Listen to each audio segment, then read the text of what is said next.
Trouve-moi une rêve canadienne. J'en ai pas. J'en ai pas. T'en as pas? J'en ai pas. T'as pas? Et ça fait pas! Et ça fait pas. Papa, ça a pas encore coulé.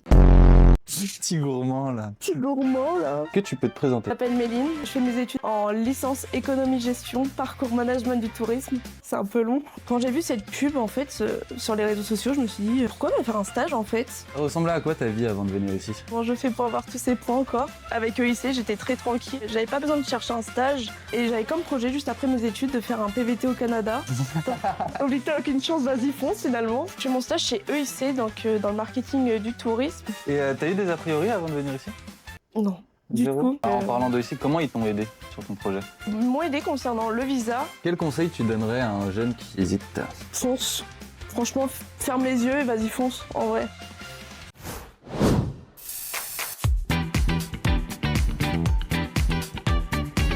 Bonjour à tous et bienvenue dans cette nouvelle interview. Aujourd'hui on reste dans les bureaux mais on voyage un peu quand même parce qu'on est avec Méline qui s'occupe du tourisme dans EIC.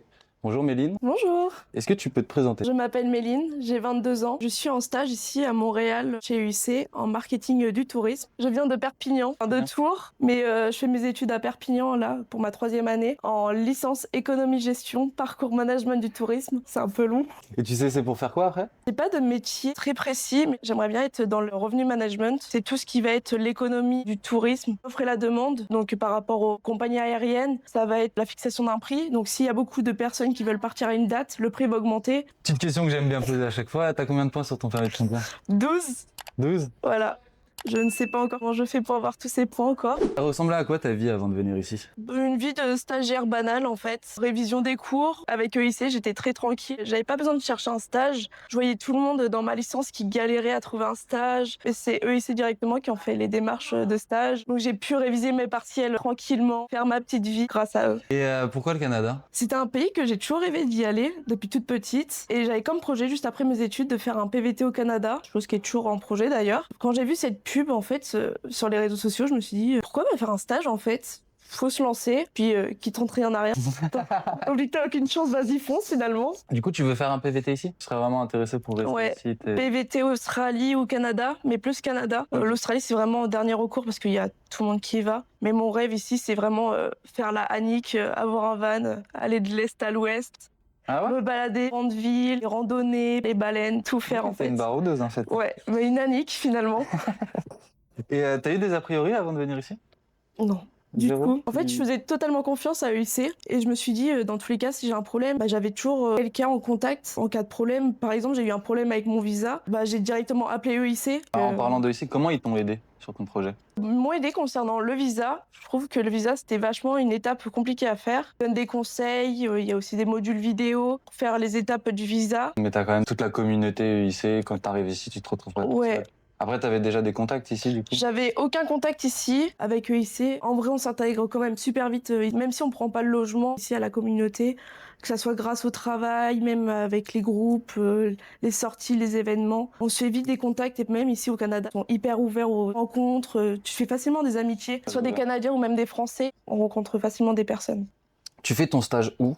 Et c'est quoi ton rôle? Je fais mon stage chez EIC, donc dans le marketing du tourisme. Je m'occupe de tout ce qui va être les événements, par exemple cet été. Donc je vais répertorier les événements qu'il va y avoir, par exemple au mois de mai, au mois de juin, et on va les refaire partager aux étudiants ou les jeunes adultes qui sont ici pour qu'ils fassent aussi des sorties. Des événements qui ne sont peut-être pas au courant. Je suis aussi en train d'organiser des petits week-ends pour les étudiants de 3 jours maximum. S'ils veulent sortir de la ville, faire autre chose que rester à Montréal, donc ils peuvent aller 3 jours à Québec, même une journée, par exemple où je suis de Montmorency, aller à Ottawa, aller au parc Omega. Enfin voilà, c'est quelque chose qui est en cours actuellement. Et du coup, t'es en train d'organiser tout le week-end. Même le logement, il y a tout? C'est tout qui va être fait par eux ici en fait. Tout va être organisé par eux. Est-ce que tu peux me raconter une journée type pour toi? C'est ma journée. Je vais souvent faire de la création de contenu sur les réseaux sociaux, donc TikTok, avec collègues. Par la suite, je regarde s'il y a des nouveaux événements de cet été qui sont sortis, que j'ai pu passer à la trappe, puis je continue la création des voyages. Tu penses que ça t'a apporté quoi personnellement, cette expérience? L'expérience, déjà, ça va m'apporter plus du côté professionnel. Enfin, je vais être plus mature. Je suis quelqu'un qui a fait énormément de stages, donc en soi, c'est un stage de plus, mais qui permet de m'améliorer. Le fait que ça soit à l'étranger. À l'étranger, Peut-être que ça change rien. honnêtement, oui et non, parce que j'étais déjà autonome de base avec mon appartement. Des Et, différences sur la façon de travailler, sur. Si, alors, différence un peu culturelle, c'est que eux, c'est pas vraiment d'heures supplémentaires. Tu viens à 9h, tu pars à 17h, mais tu restes pas genre comme en France à 18h, 19h avec l'obligation du patron qui dit non, faut que tu fasses ça absolument. T'es libre de faire en fait. Tu restes si t'as envie, mais c'est pas une obligation. À 17h, tout le monde rentre, fait ses activités personnelles. Puis un truc qui est cool ici, c'est qu'on sort du travail, mais tout ferme plus tard que le week-end. Donc on peut sortir, on peut faire les magasins, aller au musée par exemple, faire ses courses. On n'est pas sous la précipitation, on débauche. Vite, faut que j'aille faire ça, ça, ça parce que ça ferme bientôt. Ici, un truc c'est vraiment bien, c'est que ça ferme tard. Ouais. Mais le désavantage, c'est que le week-end, du coup, ça ferme tôt. Quel conseil tu donnerais à un jeune qui hésite?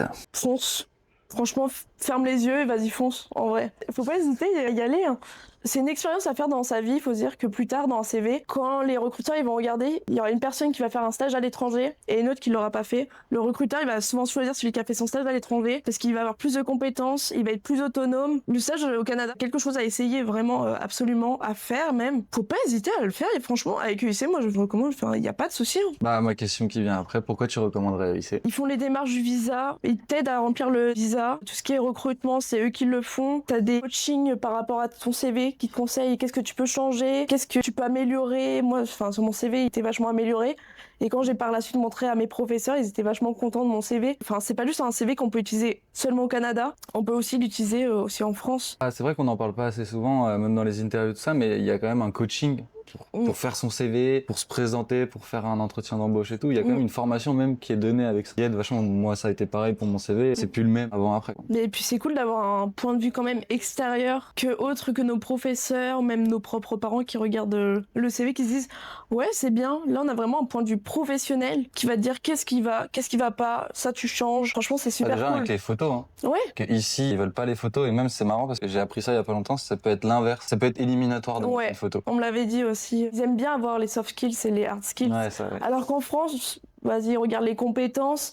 Mais même s'ils aiment bien avoir ça, c'est moins connu qu'au Canada. Et qu'est-ce qui t'a le plus surpris au Canada? Que les Canadiens sont très chaleureux, ils t'accueillent vachement. À l'aéroport, je l'ai vu, ils te parlent. Des personnes dans la rue, ils te parlent. Des fois, à l'arrêt de bus, un truc qui m'a choqué, c'est qu'ici, ils font la queue pour prendre le bus. Au début, j'ai pas compris. J'étais en mode, qu'est-ce qu'ils foutent? Pourquoi ils font la queue? En fait, ils font la queue. Au fur et à mesure, comme ça, personne double. Ouais, c'est ça. Et tout le monde rentre dans le bus, pas d'un coup, genre entassé. Du savoir vivre. Ils sont vachement gentils, vachement chaleureux. Et franchement, c'est ça qui est cool. Après, ce qui est chiant, c'est qu'ils sont très directs. Ils le disent quand ils veulent un truc, mais ils le disent direct. Voilà. Et je pense que c'est ça le problème, c'est des choses qu'on n'a pas en France. Ouais, après, faut s'habituer. Voilà, c'est la culture. C'est ça.